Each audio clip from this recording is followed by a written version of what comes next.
Rebirth of the Machine, a Leagues of Votann story. Darkness in all directions. How long have I been stuck here in this darkness? Maybe if I focus I can make something out. No, not darkness. I don't think I have the ability to see. Are my eyes closed, or do I even have eyes? What do I last remember? There were voices shouting something. No, that was my voice. I'm yelling at someone in anger, I think. No, it was to direct them far from me. Then nothing. Something happened, but I don't know what.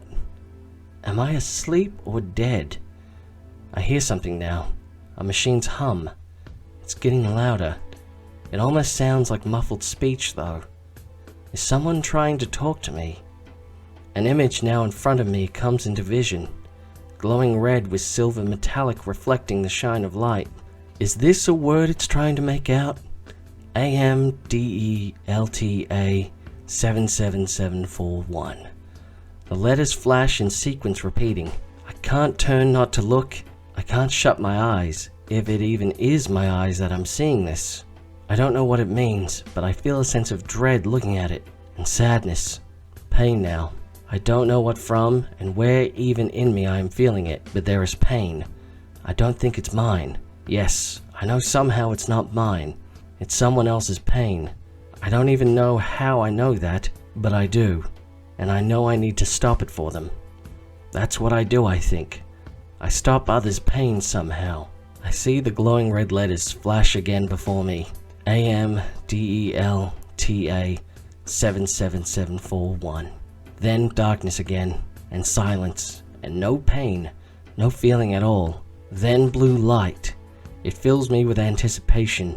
The beam of blue light forms a shape, like an oval, with lines that cross through it, and fills the center with a circle within another circle.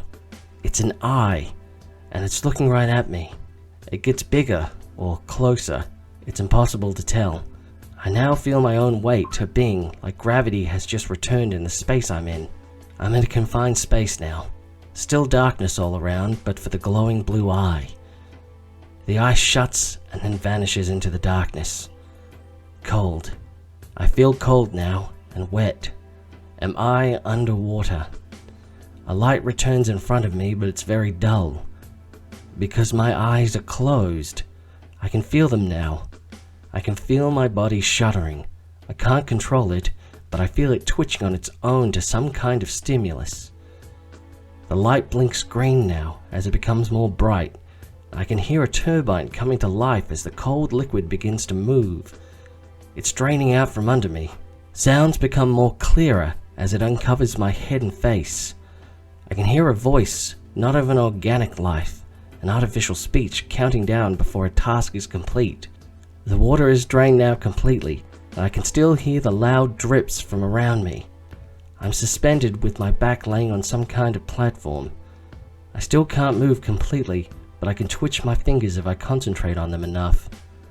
Light is now slipping under my eyelids as I try to open them. The platform shoots to life and begins to rotate me. I feel myself being turned upright, and my feet can feel a numbness as they make contact with a cold floor. Violently, I feel the urge to cough as hard as I can, and water shoots from my lungs in the process. It's so painful, but the feeling of breathing soon after is soothing, as it feels like it's restoring life to my body somehow. I'm hesitant to open my eyes, for I don't know what I'll see, but I must. I think one last time before I do of the glowing letters and numbers I saw, as well as the eye. I don't know if I'll see them again, but I know somehow I need to make sure I remember them. It matters more than anything else. AMDELTA 7741. The Crucible pods 13 through 42 are ready to be activated. The voice, even though sounding organic, came from Grimnir's Corvair as it hovered over the rows of large metal and glass growth pods that housed the newest generation of kin to be joining the League. This was the first attempt in adding a new generation to the Zedbarian Union in more than 50 full planetary solar orbits, which was causing a significant amount of anxiety to be spread throughout the entire population of the Hold. The Hold of Irondark resides deep into the dead planet of Hadstone. The planet holds no natural life on the surface, and does not rotate to cause a day and night cycle. Though life would seem an impossibility on this cold planet of bleak and blackened stone mountains, it was that fact that led to the long survivability for the Iron Dark kin, who could live undisturbed under the planet's crust with no one even thinking to look for life on such a desolate rock. This did not come without drawbacks, as one would imagine. Resources were always hard to come by if they could not be mined from deep within the planet. The Ancestor Core had the answers for how to overcome such difficulties, but with so many needing solutions, the Core's backlog of requests was so long, most kin stopped even considering it an option. This led to the hold being put into a steady decline. New generations were becoming few and far between, as they would be considered a burden to the hold for the energy and resources needed to create them. But without new kin to replace those who fell in battle, or to the harsh environment of the planet, how could they hope to prosper? Tauren Oathkeeper, the Grimnir tasked with overseeing the awakening of the newest kin, looked over to the Crucible holodata that projected from the Corvair. Tauren had faith that these new kin would be able to rise to the challenges now set before them, for adversity creates strength to those who can overcome it. Initiate the awakening sequence, Tauren instructed the Corvair. Let us meet our new kin and welcome them to the hold. With that command, the Crucible deck began to vibrate as the servos of each Crucible pod began to surge with energy, and the sound of tank fluids draining gurgled loudly throughout the room. The Corvair hovered over each tank as they were raised 90 degrees from being submerged into the deck floor in a horizontal position and slowly becoming upright. Biosigns in all tanks positive and stable, the Corvair proclaimed. Ready for neuro upload. Tauren walked over to the Crucible terminal, which was built into the wall of the room. The terminal's data contained the mental imprints recovered from the Zedbarian Union's greatest warriors and thinkers, and by combining the best attributes these kin exhibited in life, the newest members to the Union would add great value to the hold. By Bryn Votak's courage, they will have strength of mind. By Vin Minier's charm, they will have influence, and by Vaughn the Stoic, they will have the endurance to accept the duty burdened upon them. Tauren said to himself as he read through the holodata projected out from each Crucible pod as they displayed the process of each kin's brainwaves and thoughts growing. Tauren's attention was quickly alerted to the 14th pod as it began to open, before any of the others. What? How is the sequence already finished? Tauren asked the Corvair as he pointed to the Crucible pod in question. The Corvair hovered over the pod to interface with the pod system. Pod 14 progress report requested. The Corvair responded as it processed the data. Neural imprint upload rejected. Cause being already existent brain activity. Imprinting steps skipped. Activation initiated. Tauren was left without any questions to ask. He had no understanding at all of how and why this could have happened. All he could do was wait for the pod to finish draining and figure out what state the first wakened kin was in. The pod opened as the see-through door retreated into the floor as it slid off from the pod. Tauren looked into the pod to see the kin standing while being supported around the waist by the belt keeping him from falling to the floor in his semi-conscious state. "Can you hear me, kin?" Tauren asked the newly awakened. It looked to Tauren like they were trying to open their eyes before letting out a sharp cough as the excess fluid in their lungs was expelled. "Yes," the kin said slowly in a raspy voice as they moved their hands to rub their eyes before opening them. "I can see you as well, I think." Tauren let out a sigh of relief upon hearing the kin talk. He was almost certain that the failure of the neural implant would leave this kin in a vegetative state. "Do you know where you are and what you are?" Tauren asked. The newly awakened breathed deep and allowed his legs to strengthen and support his own weight for the first time before answering. "We are on Hadstone. I am kin as you are, and I was made to serve the Holdfast." "Aye, that you are, kin," Tauren responded. "I welcome you to the hold." Tauren steps closer to the pod and unlocks the support belt, causing the awakened to adjust their weight awkwardly, but Tauren quickly places his hands under the awakening's arms and leads them into the light of the Crucible chamber. Normally, the process was to let the new kin gain their own strength and unlock themselves from the pods, but Tauren couldn't wait to learn more of this newly awakened kin and decided to intervene. "Tell me, kin, What else do you know? The neural imprinting would normally take care of ensuring the new kin knew a lifetime of information, such as language and how to function as a member of the hold. The fact this new kin could speak in a language Torin could understand without the imprinting taking place had Torin at a loss of any kind of explanation. I was made to help, I think. The sound of heavy footsteps and the hovering motors of metal cogs filled the barracks. Torin thought to himself it had been a great number of years since he last heard the room filled with this much noise. The awakening had been a great success, with all new kin awake and without any known defects detected so far. Torin would have liked if more Ironkin had been built alongside this new generation, but the Broke here was strained for resources and knew the probability of survival for the Ironkin was not high, and therefore was unwilling to invest in this gamble. Only 5 were created, but Torin ensured their personalities were forged from the memories of the most resilient and headstrong kin from the Hold's ancestors. Torin was fully confident High Carl Yunurkamya would be pleased with the new kin, and the council would finally end their stalemate debate and choose a path for the Zedbarian Union to take. Torin looked out as many kin sit in groups and benches, talking and laughing. It did not take long at all for kin to recognize each other for what they were and form bonds of familiarity. Torin then noticed at the end of one of the benches, one kin was sitting alone with a datapad. It was the kin from the 14th pod, and he was fixated on something he was reading. Torin walked over to the kin to find out what they were reading, and noticed the kin did not register Torin's presence, even when they were standing right next to him. "What's got you so invested you aren't making introductions to your new kinsmen like the rest are?" Torin asked. The 14th pod kinsman slowly looked away from the datapad, almost as if his gaze was magnetized to it. "I'm not sure why, but I feel like they aren't really my kin in a way," he responded. "Well, I suppose that can take time for some kin," Torin said. "The awakening process was quite different for you, so the familiarity of the other kin may seem different. I'm not sure how much of the same personality traits you share compared to the rest of your newly awakened kin." It was only in this moment Torin had realized that in the confusion of the 14th awakening, he did not notice the Crucible pod had not displayed any name for the 14th. Normally only Ironkin were permitted to pick their own names, but in such strange circumstances, Torin was curious to know what this new kin would pick his name to be. "I'm not sure if you noticed, but all the other kin are given first names by the Crucible. But you were left out by the look," Torin explained. "So did you have a name in mind you'd like us to use? And we can just tell the others the Crucible picked it for you? It's probably best they don't think of you as strange, so to speak."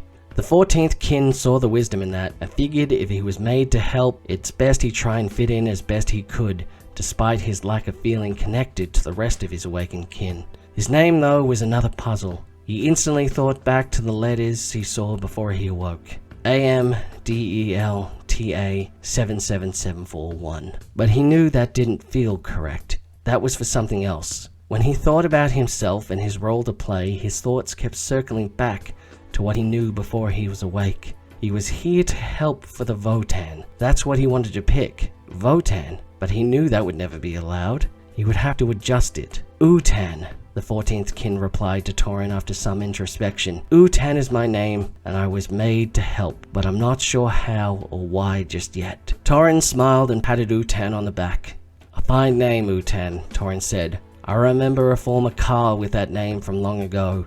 Strong and pragmatic they were." Torin then looked at the datapad Utan was using and read the screen. It was a planetary map of the system. Torin thought it was strange that this new kin would want to study the planets around them before even giving time to learn about their own planet. He thought about asking what Utan was looking for, but decided it wasn't the best time. The room was full of other awakened kin he needed to help adjust to their new home. "When you are done with what you are doing, Utan, let me know, and I'll guide you to your first assignment," Torin said and placed a hand on Utan's shoulder before turning back to the rest of the group. It would be a long planetary cycle, and he still had much to do, despite the fact he knew he really should be looking more into this abnormality of the 14th kin's awakening. But that would have to wait. Torin's goal, first and foremost, was to bring the kin in line and start the process for the next step in bringing the dead planet of Headstone back to life. The debates in the Votanic Council Hall continued still, even long after the awakening of the new kin into the Zedbarian Union.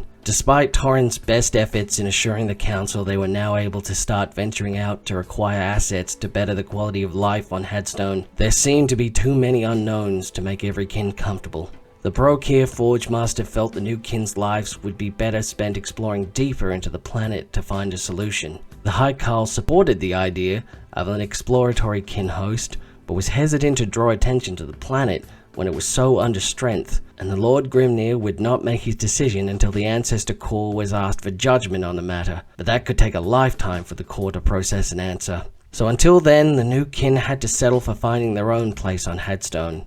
This was a challenge, as they were made and programmed for the purpose of being warriors first most, and this made it hard for any of them to aspire for a rank in any guild and to excel in any craft aside from firing their ion blasters. Votann was no exception to this, despite not receiving the same neuro upload as the others had. Votann still had one other ambition, however, which was his need to be helpful, which led him to take the role as medic in the Hearthkin Warrior Company. The company would refer to him as the Dreamer, due to him always seeming to be staring inward constantly, in search of something he was missing. It had been 5 full planetary solar orbits since the new kin had joined the Union, but very little had been accomplished in that time. The warriors conducted training drills and simulated battles. The Iron Masters built and maintained their vehicles of war, even though they had no current use. And Torrhen began to doubt if creating this new generation of kin was even worth what it had gained. The new kin yearned for glory and the opportunity to explore, not spend their lives toiling on a dead planet.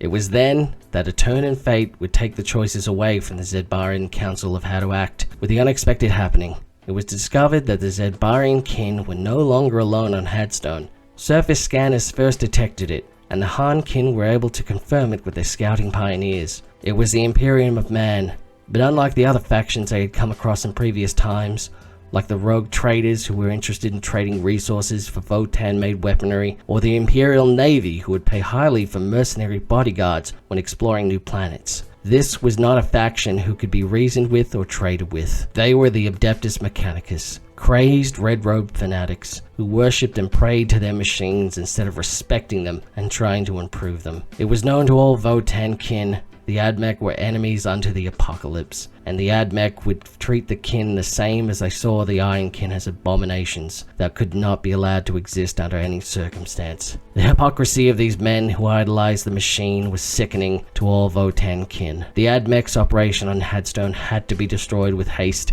and without debate. This would be Votann's first actual combat experience, and like the other kin in his warrior company, he was eager to finally be fighting for his kin host. The fight between the Admech and the Zedbarian Union had been faster than expected, with the Admech not putting up much of defense at all. Their base was mostly comprised of a large circular exploratory ship that had landed on the surface, and then various buildings and fortifications were raised around the ship in the same circular pattern. Once the Ironkin Cognitar from Votann's Hearthkin squad had identified the patrol pattern of the Admech security servitors, it was a simple coordinated attack plan they followed to ensure minimum casualties. As high casualties were not an option the Zedbarian unions could accept under any circumstance. The Hernkin pioneers and Jaegers made the first attacks, striking swiftly and unseen to take out priority targets before retreating and drawing the attention away from the Hearthkin's armored assault with their land fortresses, dealing heavy damage while protecting the warriors from inside. Once the land fortresses had breached the walls, it was a clean sweep of the compound, with the warriors performing their drill tactics with high efficiency. At one point, the Admech ship had begun an emergency evacuation, and its engines came to life in an attempt to leave the planet, but a well-placed volley of graviton blast cannon shots ripped the engines from the ship to leave it permanently grounded. The end result was a casualty-free battle for the Zedbarians, with much reward and resources gained from stripping the Admech ship. The pride felt from the warriors was short-lived, however, as once the cleanup had begun, it was clear the battle was never going to be a difficult one from the start, as there were no Skitarii present at all among the casualties. There was never a serious threat to the Union from these mindless servitors that struggled to perform even the most basic combat functions. And now, with this attack on the Admech, the Zedbarian Union's presence had to be known to the exploratory fleet this Admech ship belonged to. The warriors' regret sunk in as they began to explore the ship, while the Karls and Grimnirs discussed what options they now had for the safety and the future of the Union. Votann searched for a medical bay aboard the ship to salvage supplies from, but could not find one, as the tech priest cared little for the health of the organic parts of the servitors, and replaced them with mechanical replacements instead. With that search being fruitless, Votann wandered the ship aimlessly and looked for anything that might be useful or valuable. Votann found his way to the command deck of the ship, which was located on the highest point in the center of the ship. Other warriors and Ironkin were already there to download the information from the ship's cogitators. Votann watched a databank's terminal being sapped of information by the cognitar. The information on the display screen was drained into the Ironkin like water spilling into a drain. Votann's eyes shot wide as he saw a name of sorts pass on the screen. "Wait," Votann said loudly to the cognitar. "What was that you just downloaded? That assortment of letters with numbers. What was it?" The cognitar stopped its download and held out its datapad so they could both read over the screen as it scrolled over the most recent acquired information with its metal finger. Votann stopped it when he saw it on the datapad screen. "Yes, that's it," Votann said. "Am Delta 7741. What does it mean?" The Ironkin selected the data term and used it to search the terminal to find its meaning. After some time, the Ironkin looked towards Votann to tell him the results in a metallic voice. "Am Delta 7741. The designation of the incomplete STC system found on a planet close to the galactic core, 281.4 standard Terran years before now. The STC's function remains unclear, but still is an important find for the AdMech exploratory fleet, with their goal to find missing parts to make the STC complete and functional again." Where is this STC now? It is located on the Arc Mechanicus Ferrum Victorium, which is the origin point for this exploratory ship we are standing in. Is that why the AdMech are here? Do they think it's on Hadstone? The Ironkin became silent once more as it searched the databanks of the ship for the purpose of landing on Hadstone. "The recorded information log by the Archmagos seems to suggest that," the Ironkin responded. "When the Ark traveled into the planetary system that Hadstone inhabits, the STC device started to send out a long-distance communication. It took some years of travel through the system, trying to find the communication's destination through trial and error, but eventually it led them to Hadstone. Votann knew this meant something important, and it could not be a coincidence. We need to find the Ark and take the STC from the AdMech," Votann said with confidence. "It has what we need for our future survival." Votann spoke directly to the Votannic Council with Tauren's support. It was not an easy task to convince the elders that Votann's wild claims had any merit to them, despite Tauren confirming his unusual awakening that seemed to correspond with the events leading to the AdMech coming to Hadstone. In the end though, regardless of Votann's claims, it was agreed the Arc Mechanicus ship had to be dealt with now it knew of the Zenbarian Union's presence on the planet.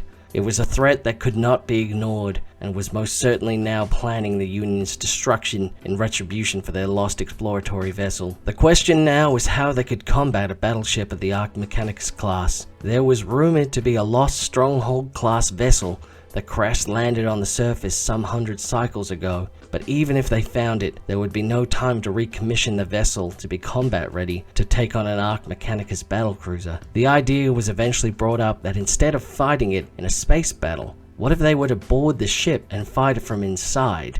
The communications sent from the exploratory ship indicated that the last communication indicated that they were under attack, but not whom from, and any indication of the outcome. An Iron Kid could replace the binary speech the Magos used and send a communication back to the battleship claiming victory, but needing extraction from the planet, thus setting the trap. The council knew it was risky, but agreed they had no better option or choice but to go with this plan. The Brokir Forge Master was able to retrofit the now dead Magos voice transponder into his Ironkin assistant to replicate its voice pattern, and the message was sent. The Archmagos on board was relieved to hear the communication, and agreed to have the ship enter Hadstone's outer orbit to retrieve the ship. The Forge Masters were able to repair the ship's engines to the point where they could exit the planet's gravity, and allow the Arc Mechanicus to pull them inside with their gravity drives. What the AdMech didn't realize was the entire Zenbarian Union was on board to make their desperate attempt to survive this encounter or be destroyed and forgotten. As soon as the vessel was aboard the battleship, the kin knew they had to act fast to get the upper hand in the battle that would ensue within minutes of the ship's doors opening. The Ironkin were able to communicate with the primitive systems the AdMech machines used to receive instructions and shut them down quickly but knew it was only a matter of time before they would reset and return to normal programming, but that would give the initial assault the edge they needed. The main door of the exploratory vessel opened, and the large ramp descended to the battleship's cargo bay floor. As soon as it made contact with the steel deck, the sound of Sagittar and Hecaton motors roaring in a deafening chorus of engine combustion, the sound of heavy wheels on steel plates, and a cannon fire into the battle defense turrets and Skitarii guard that protected the ship's deck filled the entire large bay of the battleship. The Skitarii were fierce and competent warriors, but needed instructions given to them to act with efficiency, so were struggling to fight back with the rapid armored assault of the Votann. Soon the entire cargo deck was secured, but it wouldn't be long before the Admech were able to calculate a counter-strategy to remove the Votann from the ship. Utan knew if he could find the STC though, the battle would be over instantly. He didn't know how he knew, but he knew it. Utan descended through the battleship's corridor and walkways.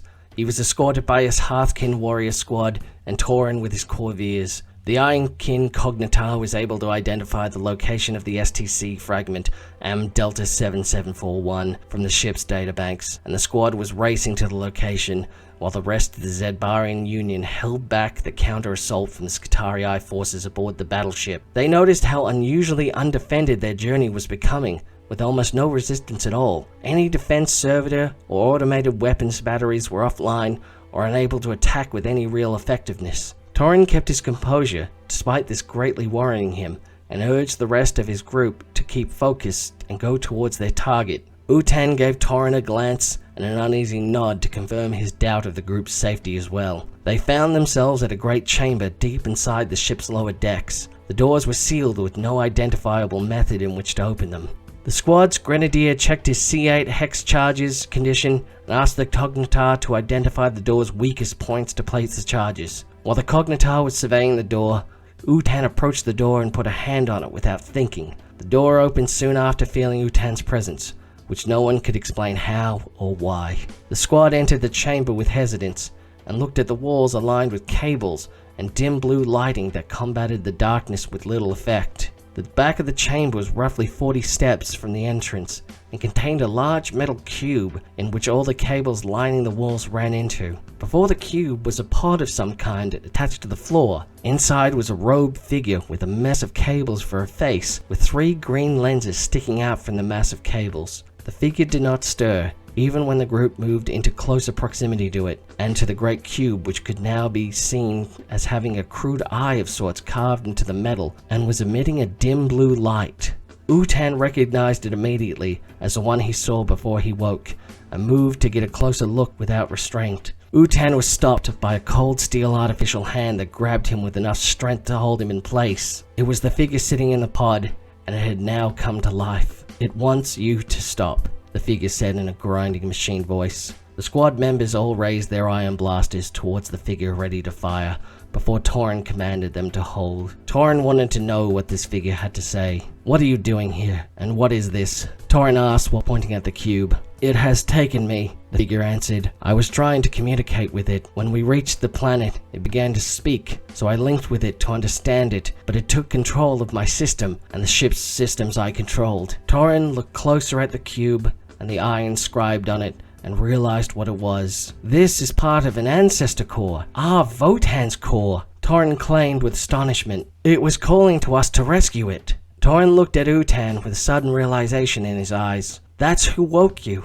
This Votann gave you the ability to find it and be joined with ours on Headstone." Utan stepped back from the ancestor core and the metal hand let go of him. "It wants you to connect with it in my place," the figure said with much strain on its voice. "I'm trying to fight it, but I cannot anymore. I have failed the Omnissiah. I accept my death as punishment for my failure." The figure reached up behind its head to a mass of cables that connected it to the pod and pulled hard on them to free itself. With a screech of pain that sounded like comms feedback, the figure fell from the pod in a jerking motion before all its limbs seized still and the figure expired. Utan looked at the pod and back to Tauren. "What do you think will happen when I enter the pod?" Utan asked. "I'm not sure," Tauren answered, "but I know by doing it, you'll be helping us all." Utan nodded in agreement. "That's what I was made for, to help," Utan said before he stepped over the corpse of metal and cables and sat in the pod. It reminded Utan of the one he was in before he awoke. As Votan's head lay back, the cables that were once attached to the now dead Admech adept now stuck to his own. He closed his eyes, and before him he could see a holographic map of the battleship lit up in the darkness. He could see where the Skitarii were fighting his kin in the lower decks. He focused on the Skitarii forces and thought about turning them off, and as he did, they dropped to the deck floor. Votann was in control of the battleship and all those connected to it. With a second thought, he turned off all the Admech Skitarii and the battle servitors. Only the Magos would still be in control of their own minds, but it wouldn't be long before they were eliminated by the Zedbarian warriors.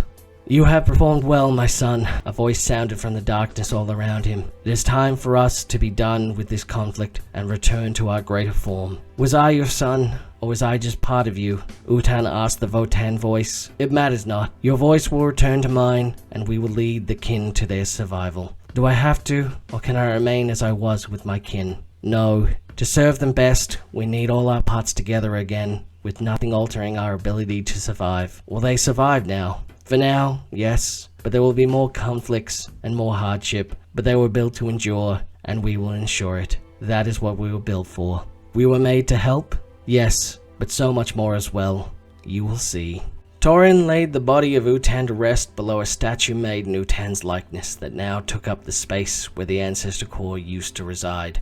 After Votann entered the pod to commune with the Votann, his vital signs soon stopped, and he was no longer among the kin he had sworn to help and protect. The battleship was then in control via the Votann, and with it was able to be transported back to Hadstone, and to be joined with the Ancestor Core, revitalizing it and making it functional again, and becoming even more effective than it ever had been.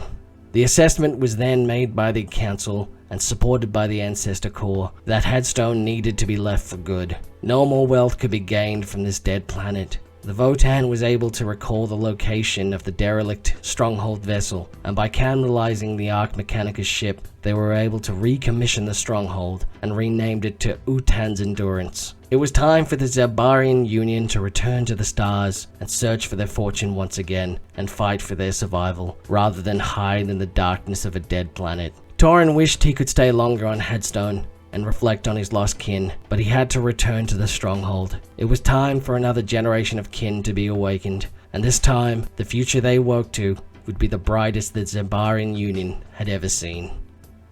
The end.